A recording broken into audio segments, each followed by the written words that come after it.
4 heroes versus 1 Demon King. You get ready to deliver the final blow, but there's only one problem.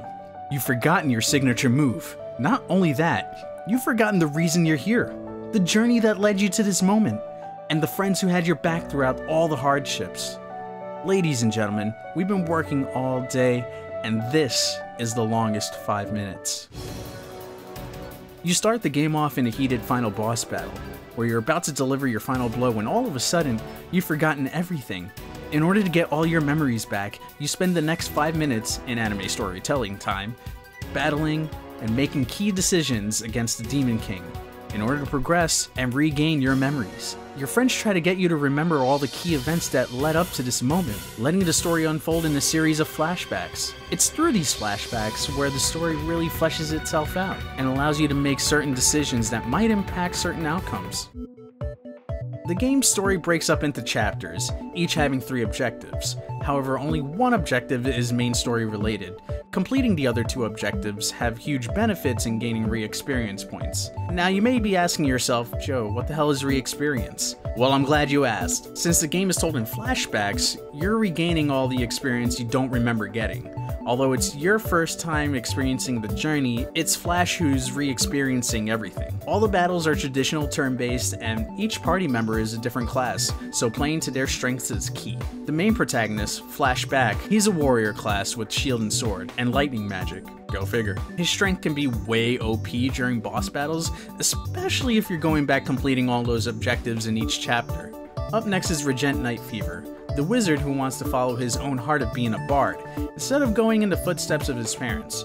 You can rely on him for all your magic attacks against any enemies you encounter. Yuzu Nanakarobi, I can't believe I pronounced that properly, will throw down fisticuffs in any battle. Her physical skill attacks are definitely to be reckoned with in this game. And finally we have Clover Shirotsu Makusa. Say that 20 times as fast, or just re-record it until you get the name right. She's the priest you can rely on for all your healing, which will be key throughout your journey. She's also got some awesome ice attacks. There are several other support characters which you meet along the way, and they all connect to the main plot of the story, so I don't want to spoil any of those. Now, as I mentioned already, playing to your character's strengths is key, and this game really puts an emphasis on that. Stick to what your character job classes are, and you'll pretty much have no problems getting through this game.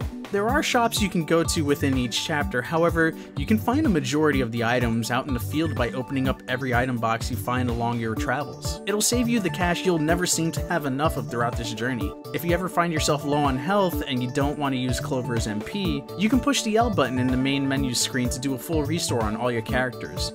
There is a set limit as to how many times you can do this per chapter, so don't be hasty.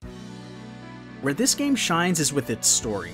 The relationship between the characters and the different branching paths you can take make the game interesting. Even the different dialogues you can have during your conversations with the Demon King are comedic at times, and can also determine if you receive one of the few alternate endings this game has to offer. The fact that I can find a majority of powerful pieces of equipment in this journey by just searching in the field is huge. However, I'll cover more of that when we talk about the cons of this game. The music Syupro DX has created in this game is amazing, and it really brings the emotion during dialogue scenes when it's called for. The entire soundtrack to this game is something other devs looking into making JRPGs should aspire to create when fleshing out this world. It adds a certain emotion when I'm reading a bit of dialogue and the mood is changed just by adding a daunting theme or faint piano chords. I never thought I'd put this as a pro, but my god does this game have a lot of cliches. It's actually funny how so much of it works in this game. Towards the end it does get convenient with how many cliched moments of, oh, I remember this happened, and it just works because of how formulaic the game's storytelling can get. Now I will say, turn-based battles were not difficult at all throughout the majority of my journey, but it didn't stop me too often from doing some unnecessary battles, or just going through trying to get every bit of re-experience points I can get. It's just fun that I can go in and completely wail away at an enemy for no reason. Bosses still put up a battle, but I never truly felt the sense of, oh, I think I might actually lose this battle. Going back to finding a majority of the weapons outside of shops, depending on the chapter, I noticed my armor randomly changing within certain chapters. Now, I don't know if I was bugging out when I would see armor I wasn't familiar with in my party, or if the game was really changing up armor chapter to chapter. When early in the game I would spend a crap ton of money on one piece of armor just to not see it there in the next chapter.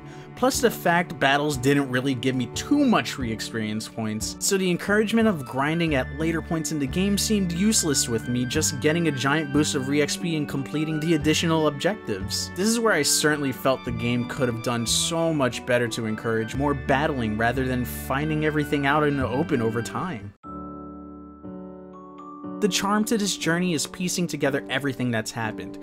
The relationships between Flash and his party, the characters he meets along the way, and the comedic dialogue with the Demon King in between chapters. The game may have traditional RPG mechanics built in, but the way in which the story is told is truly the driving factor, and it's what's kept me invested emotionally in this game. Your friends are truly the saving grace, and never give up on you, even when you've completely forgotten about them. Which is why the longest 5 minutes is today's Nintendo Spotlight Pocket Edition. You can find the longest 5 minutes for $39.99 digital and physical if you can still find it. There's places where you can look.